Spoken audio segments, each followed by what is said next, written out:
Espero que estén pasando una velada agradable de aquel lado de la pantalla. Les saludo aquí con gusto y agradeciéndoles que estén sintonizando para este que es nuestro segundo episodio dedicado a las bibliotecas. Y pensamos que estaba bonito meternos a una colección muy especial que justamente se llama La Biblioteca Científica del Ciudadano. Y es una colección de grano de sal, todavía en expansión, ¿no? Todavía nutriéndose, y que presenta pues un catálogo que va desde las arrugas en el tiempo, en los confines siderales, ¿no? Varios libros de premios Nobel, digamos, entonces va desde estos confines siderales hasta la arqueología en este planeta, desde las matemáticas hasta la vaquita marina, en fin, va ahí explorando diferentes dimensiones. Y todo pues bajo, yo creo, la perspectiva de una divulgación narrativa, ¿no? Una divulgación con buena calidad narrativa, cuando no literaria. Entonces fue un poco para presentarnos esta Biblioteca Científica del Ciudadano. Nos acompaña hoy Tomás Granados, que es director de la editorial Grano de Sal.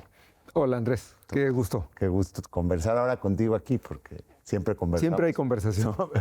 Pero ahora aquí y con estos libros que...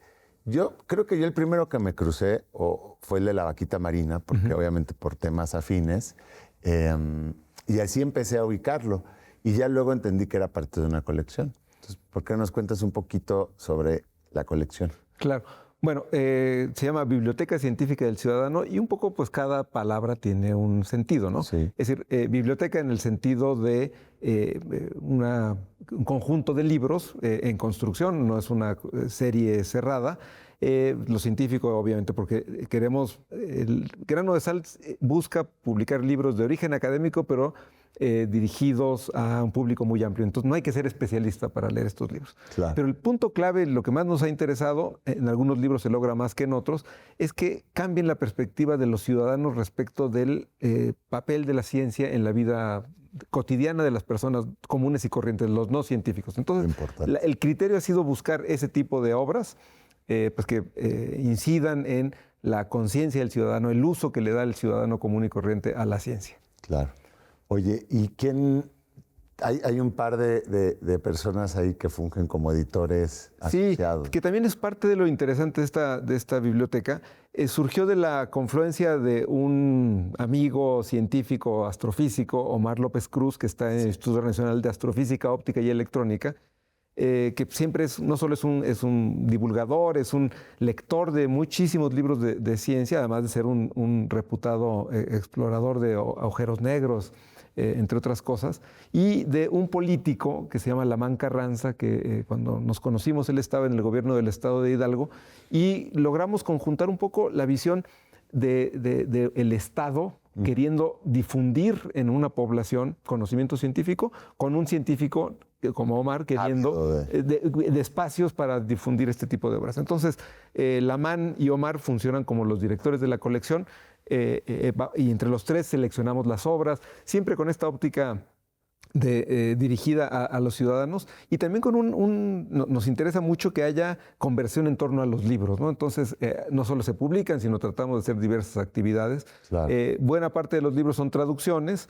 Estamos ahora girando a hacer cada vez más libros originalmente escritos en español. Que es también buena falta hacen también.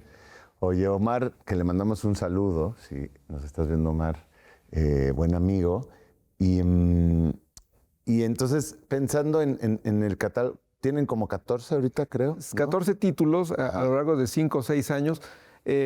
Digamos que Grano de Sal es una editorial independiente. Independiente es una sigla casi para decir no dependemos, en realidad no dependemos de nosotros mismos. Somos independientes porque dependemos de un montón de otros factores, de asociaciones con entidades públicas, con instituciones universitarias. Entonces, digamos que tenemos una lista siempre muy grande de proyectos y logramos concretar muchos menos de los que desearíamos, ¿no? Entonces llevamos 14, espero el próximo año sacar un par más, pues porque y siempre estamos buscando temas que sean pues de actualidad y inclusive un poco más allá de la ciencia, como tú mencionaste el libro de Vaquita Marina, es un libro que habla mucho no solo de la especie, sino de la política en torno al problema biológico de la extinción de ese mamífero marino, ¿no? Es decir, no es solo nos conmovemos por el animal, su belleza, etcétera, sino hay un problema de tráfico ilegal de especies, sí, de crimen organizado,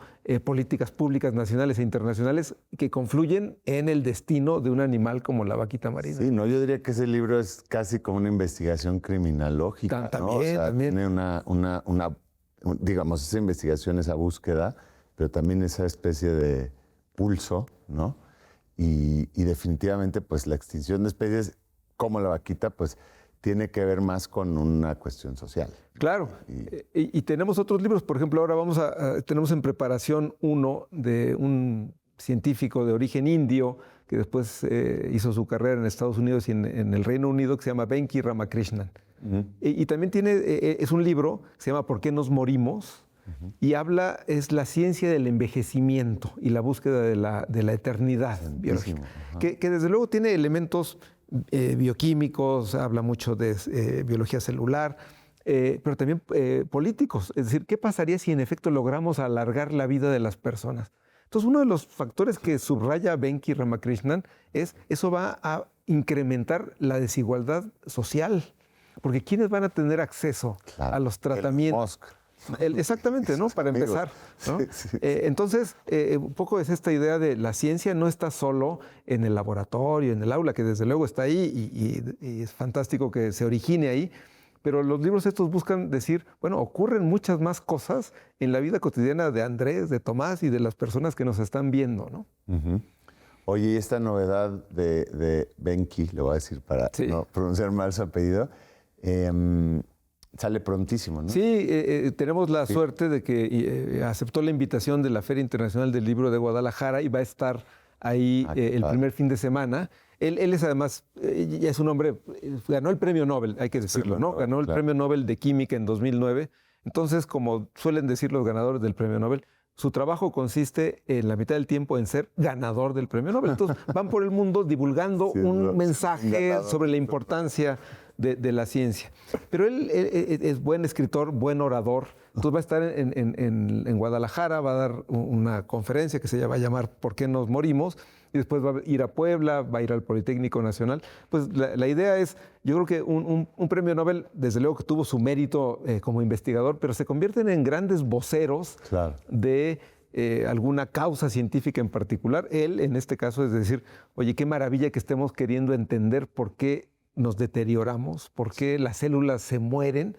Lo podamos entender desde el ADN, desde la bioquímica de la mitocondria, pero también con este efecto de la política pública vinculada con la salud pública, con la desigualdad social que va a producir las mejorías en el cuidado de la salud, ¿no? Claro, por ahí yo recuerdo que alguien decía, es que si se puede vivir 200 años, si es que se puede, a lo mejor ya estamos viviendo con personas que lo van a hacer, como por traer de nuevo a la mesa pues, los tecnócratas billonarios. Claro. Que bueno, creo que todos y todas estaremos de acuerdo que ese no queremos que sea el que viva 200 años, ¿no? Pero va a comprobar que sí hay mal que dure 100 años. Sí, exacto. Va a romper. Oye, de hecho ahorita acuérdame que hay otro libro de la biblioteca que se llama ¿Cómo ganar el premio Nobel? ¿No? Claro. Una guía para principiantes. Claro, es una insinuación como si fuera un libro para dummies, ¿no? Estos libros de hágalo usted mismo y aprenda. Está escrito por otro ganador del premio Nobel, Peter Doherty. Él lo ganó en medicina en los años 90.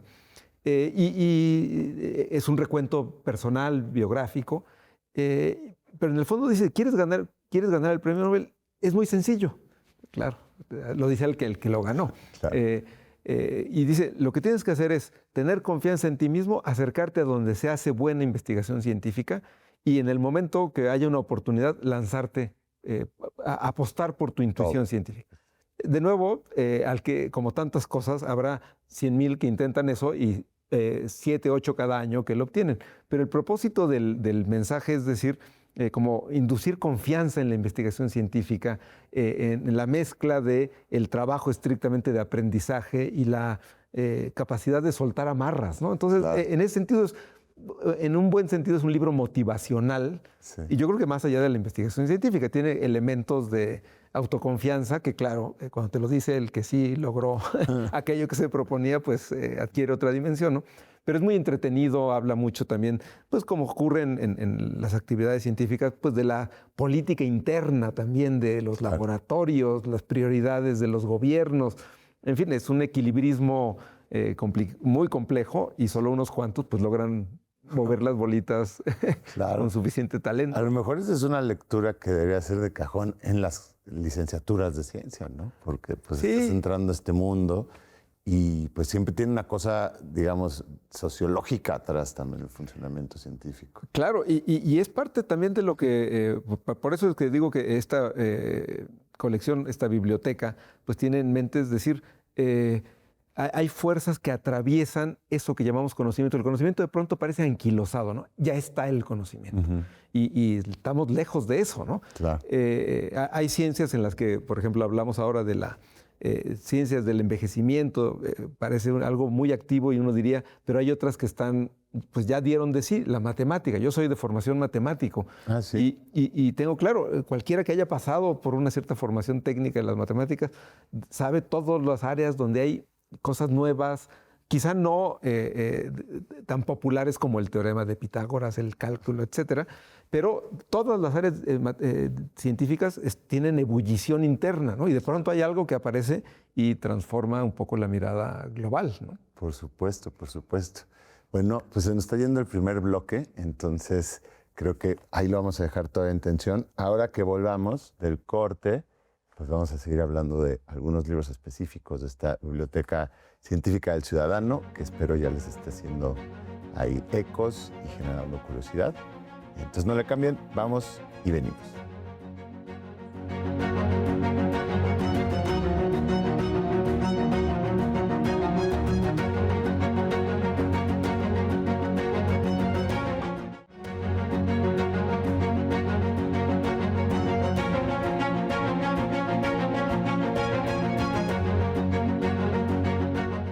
Qué bueno que no le cambiaron o si acaban de sintonizar, pues estamos platicando con Tomás Granados de la editorial Grano de Sal y en específico de la Biblioteca Científica del Ciudadano, ¿no? Que ya más a 14 títulos, viene uno en puerta para ya dentro de poquito y pues seguirá creciendo. Ahorita que estabas mencionando del premio Nobel, fíjate, y de por qué nos morimos, pues recordé yo que George Smoot, que es otro de los autores que tienen en la colección, ¿no? Que es el de Arrugas en el Tiempo, murió en septiembre. Hace unas semanas. Poquito. Sí. Entonces, incluso los premios Nobel se mueren. Sí, ¿verdad? sí. Y fue una pena, porque a mí él me tocó, pues vino en algún momento también a dar unas charlas al Cervantino. Y era genial verlo, ¿eh? O sea, genial. Te volaba la cabeza su charla. Sí, hay algunos que creo que algunos grandes científicos, quizá cuando ya su actividad estrictamente de producción de conocimiento ha menguado un poco, que asumen que su rol es de motivar, de crear entusiasmar, nuevas. De sacudir al que cree no tener ningún interés por la ciencia. Y Smoot lo hacía de maravilla, era un orador estupendo. Sí, sí. Y ese libro de Arrugas en el Tiempo, me acuerdo que incluso hicimos con Científicos Anónimos y con Omar una presentación y con Julieta Fierro, que también, también fue hace poquito, fíjate qué curioso, y que fue de estos eventos digitales que tuvo un montón de audiencia, porque es un tema muy interesante, la radiación de fondo cósmica. Sí. Un poco el origen de todo. Y que está ahí presente, que también es otra de esas cosas. ¿Te das cuenta de ello, no? Pero también tiene un elemento ahí literario fantástico, ¿no? Es decir, estamos siendo bombardeados por algo que se originó cuando se originó el universo, ¿no? Es decir, está presente a nuestro alrededor. Sí. Modifica obviamente nuestra percepción del tiempo, de lo inmediato, de lo simultáneo, ¿no? No, buenísimo. Oye, bueno, y platiquemos de algunos de estos. Si quieres, empecemos por El Cuerpo Fantástico de Fernando González. Francisco González Cruzí. Sí, que decías, González Cruzí es un médico mexicano que hizo toda su carrera en Estados Unidos, fue patólogo, y luego se retiró y digamos que para lo que ocurre hoy empezó a escribir tarde. Tenía más de 40, creo que es incluso 50 años cuando empezó a escribir. Siempre fue un lector voraz, pero entonces encontró una beta muy interesante desde la óptica médica, es decir, el estudio científico del funcionamiento del cuerpo humano, ha escrito muchos ensayos muy literarios, muy filosóficos, con muchas referencias a la pintura, al arte. Y entonces se ha vuelto, yo creo que es de entrada un prosista extraordinario. Buenísimo. Que nos pone delante, pues, nos pone delante lo que tenemos en nosotros mismos, que es el cuerpo. Es decir, a partir de la saliva, la orina, el útero, ni tú ni yo podemos entender eso, pero desde un cierto órgano hace un recorrido histórico sobre cómo se ha concebido los mitos, las perversiones en la concepción que hemos tenido del cuerpo. Y yo creo que todo eso ayuda a entender, primero, algo que creo que es esencial en la ciencia, ¿no? Que todo conocimiento es provisional y qué bueno que lo sea. Es decir, no hay conocimiento cristalizado e inobjetable, ¿no? Y González Cruzí lo hace pues, de manera deslumbrante como prosista, con una erudición muy aguda y un humor muy agradecible. Entonces, Francisco González Cruzí, yo creo que es uno de los autores, para mí como editor, que más orgullo me da y más alegría me da trabajar con él, ¿no? Y disfrutar leer, ¿no? Y tiene un prólogo de John Banville. John Banville, el novelista irlandés, que escribió unas novelas de tema científico, entonces como que tiene también esta visión, claro, más desde la literatura, acercándose a la ciencia, más a la astronomía, pero que sabe jugar con esos dos lenguajes, ¿no? Entonces también me pareció muy interesante que este libro, El cuerpo fantástico, tuviera una celebración de un literato como Banville, ¿no? Claro, y que por cierto hay algún ensayo de ese libro salió en la revista de la universidad, si no me equivoco. Sí. Y González Cruzí ha colaborado en diferentes momentos. Entonces, bueno, para quien lo esté ahorita escuchando en casa, pueden ir en algún momento a su computadora y darse una idea de cómo escribe, ¿no? Y seguramente les gustará y buscarán el libro. El libro, sí, porque tiene la ventaja de que son capítulos relativamente breves, autónomos en sí mismos, entonces es como una pequeña fiesta cada ensayo, cada artículo, ¿no? Buenísimo. Y luego tenemos acá que también es relativamente nuevo, ¿no? Sí. Sin embargo, te mueve. Sí, es un libro de Sergio de Régules. Estamos en TV UNAM, estamos en la universidad. Él es una de las voces más reconocidas de la divulgación científica. Y aquí lo invitamos a que escribiera un libro sobre cómo concibe él la hechura de la divulgación científica por escrito. Entonces, un libro lleno de consejos, de advertencias, de manías personales sobre cómo transmitir mejor el conocimiento científico, y hace rompe muchas lanzas, ¿no? Es un libro combativo. Dice una cosa que, reflexionando un poco, no sé cuál sea tu opinión, pero dice, la divulgación científica no es ciencia, es más bien literatura al servicio de la ciencia, pero el herramental con el que hay que juzgarla y con el que hay que producirla es el herramental de la literatura. El léxico, la estructura, el efecto, los personajes. Entonces, un libro lindísimo en ese sentido, ¿no? Entonces, cualquiera de las personas que nos están viendo ahora que tenga el gusanito, la chispa, querer escribir divulgación científica, encontrará aquí una buena guía. Y tiene ese juego de tomar un lugar común como la frase atribuida a Galileo, ¿no? Y sin embargo se mueve. Sí. Aquí lo que quiere decir es la divulgación científica, y sin embargo, a pesar de partir de hechos científicos, te mueve internamente, ¿no? Es decir, te produce un efecto como el de la literatura.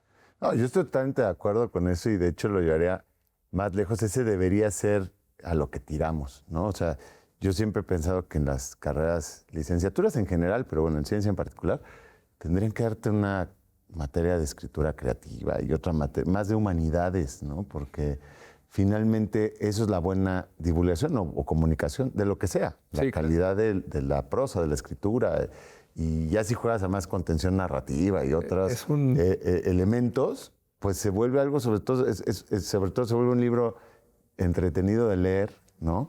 Que además tiene que ver con cuestiones de ciencia. Entonces, yo estoy totalmente de acuerdo, y me parece buena idea tener un libro así para eso, nuevas voces que se acercan, o científicos en activo que de pronto dicen...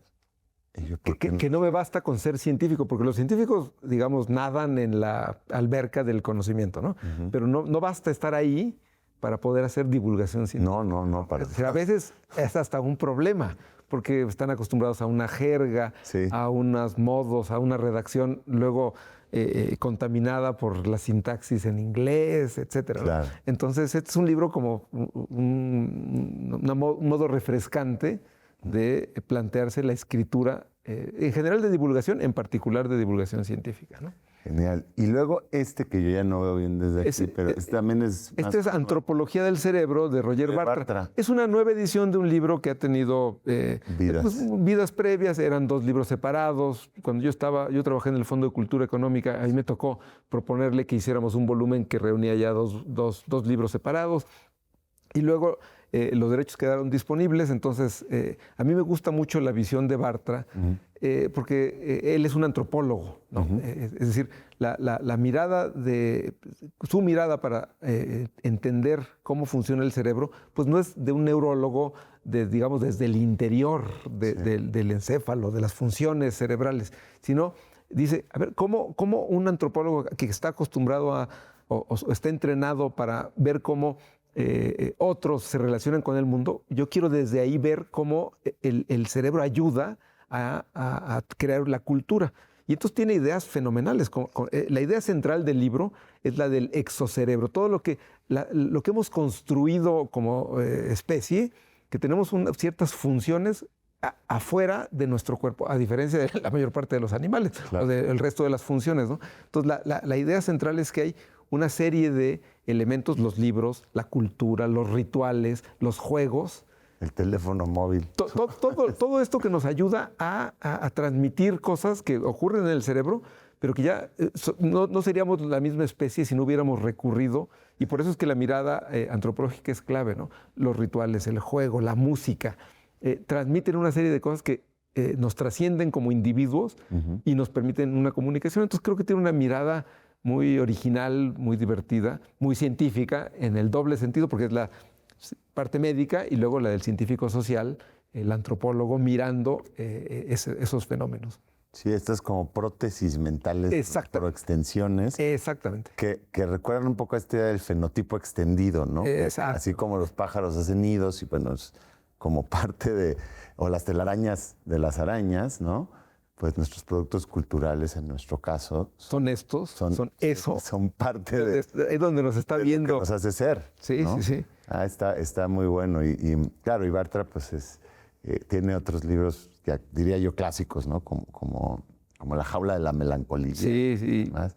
Fantástico. Oye, Tomás, ¿y cómo ves tú, o sea, porque vienen unos cuantos más, cómo ves esta colección en 3 años, 4 años? Bueno, mira, lo que a mí me gustaría, un poco aquí se nota, estos son los libros que publicamos entre finales del 24 y principios del 25. Los 3 ya son, quizá el de González Cruz, no, pero son todos, se originan en la lengua española, ¿no? El de Sergio, el de Bartra. Entonces, un poco lo que yo querría es que hubiera más esta transición de las traducciones a tener más títulos generados en lengua española. Sí. Mexicanos o no mexicanos, ¿no? Sí. Pero ese sería una primera cosa. Después, hemos puesto énfasis en contratar libros de premios Nobel. De nuevo, no porque el premio Nobel sea una etiqueta infalible, pero creo que hay un elemento claro. Se ha llamado la atención mundial sobre un fenómeno. Entonces, lo que suelen tener, yo he encontrado con los autores que han ganado el premio Nobel, es que tienen una visión muy global de aquel fenómeno del que se vayan a ocupar. Quizá porque, o cuando lo ganaron, o después, ampliaron su mirada al alcance de la ciencia. Entonces, eso siempre me ha parecido un rasgo muy singular. Entonces, me gustaría seguir teniendo esa beta. No, de nuevo, no es esta cosa de, porque ganó el premio Nobel es una maravilla, hay que seleccionar, pero sí tienen un cambio de punto de vista, ¿no? Entonces, ahí serían esos 2 cambios.